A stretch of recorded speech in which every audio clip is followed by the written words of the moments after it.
हमारे भारतीयों का नया वर्ष प्रारंभ होता है। फिर भी आज के बेटा बेटी जितने कैलेंडर से नया वर्ष मनाते हैं, 2025 जाएगा, 2026 आएगा।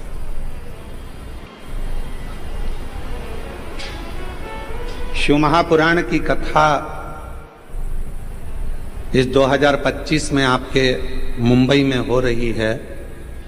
जब अगला 2026 आए तो यहाँ पर जितने शिव भक्त बैठे हैं वो भगवान से ऐसी प्रार्थना कर कर जाना कि मेरे भोले बाबा हमको उस लायक बनाना कि एक बार हम भी अपनी मुंबई में शिव महापुराण की कथा। इतना सामर्थ्यवान हमको बनाना। अब उतना सामर्थ्यवान बनने के लिए आपको दो चीजें चाहिए। आप सब 2026 जब प्रारंभ हो तो दो चीजें अपने पास में रखना, एक मेहनत और दूसरा महादेव। अगर आपके पास में है तो आप 2026 में एक ना एक बार शिव पुराण की कथा जरूर करवा सकते हो। मेहनत और महादेव। आज व्यक्ति मेहनत से पीछे हट जाता है। शिव महापुराण की कथा कहती है दुनिया में ऐसा कोई कुर्सी नहीं, ऐसा कोई सिंहासन नहीं, ऐसा कोई पद नहीं जिस पे तुम नहीं बैठ सकते।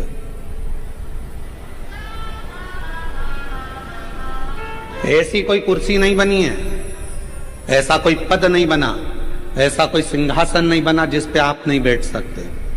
बस उस पे बैठने के लिए आपको दिन रात एक करना पड़ेगा, बहुत मेहनत करना पड़ेगी और साथ में महादेव को एक लोटा जल चढ़ाना पड़ेगा, तो वो कुर्सी आपके पास में आएगी, वो पद भी आए।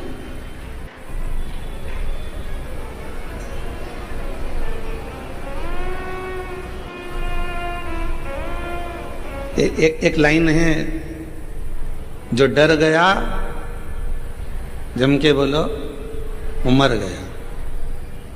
मेहनत से क्या डरना, विद्याध्ययन से क्या डरना, परिश्रम से क्या डरना।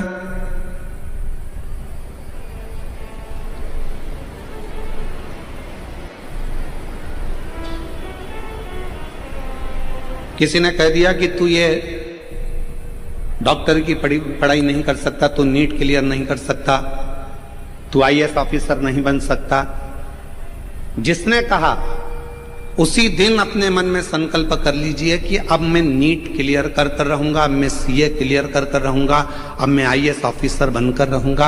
अब मुझे मेहनत को बढ़ाना है, 4 गुना करना है, परिश्रम करना है, रात दिन एक करना है और शिव जी को एक लोटा जल चढ़ाना है और बढ़ते चले जाना है। तो निश्चित है कि मैं अपनी उस मंजिल तक पहुंचूंगा।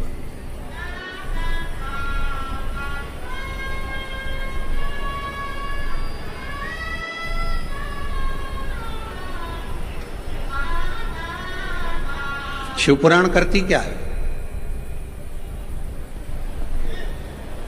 शिव महापुराण का कार्य क्या है? जो होश में है शिव पुराण उसमें जोश भरती है। किसको जोश भर रही है?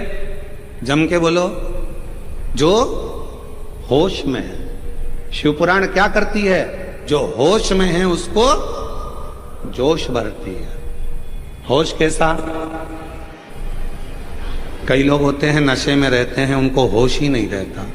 कोई धन के नशे में है, कोई सत्ता के नशे में है, कोई वैभव के नशे में है, कोई अपनी वाणी के नशे में है, कोई अपनी काया के नशे में है, कोई अहंकार के नशे में इतना चूर रहता है कि उसमें फिर होश नहीं रहता, उसमें होश नहीं रहता। इतना नशे में डूबा रहता है कि वो होश खो बैठता, उसके अंदर होश नहीं रहता।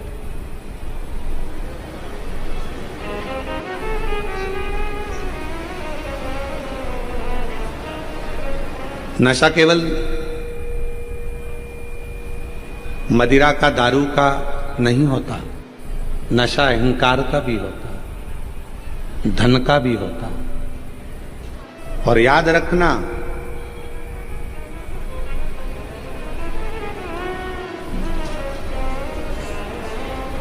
पानी में डूबोगे तो बचने के सार हैं।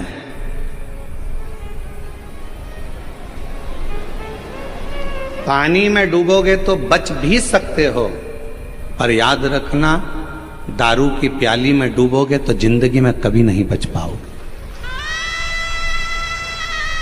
पानी में डूबने वाले को बचाया जा सकता है, पानी में डूबने वाले को रोका जा सकता है, पानी में डूबने वाले को थोड़ी सेफ्टी दी जा सकती है, पानी में डूबने वाले को बचाया जा सकता है, पर प्याली में डूबने वाले को बचाना कठिन हो जाता, बहुत कठिन। और उससे भी ज्यादा कठिन है अहंकार के नशे में डूबने वाला व्यक्ति, अभिमत्ता में डूबने वाला व्यक्ति।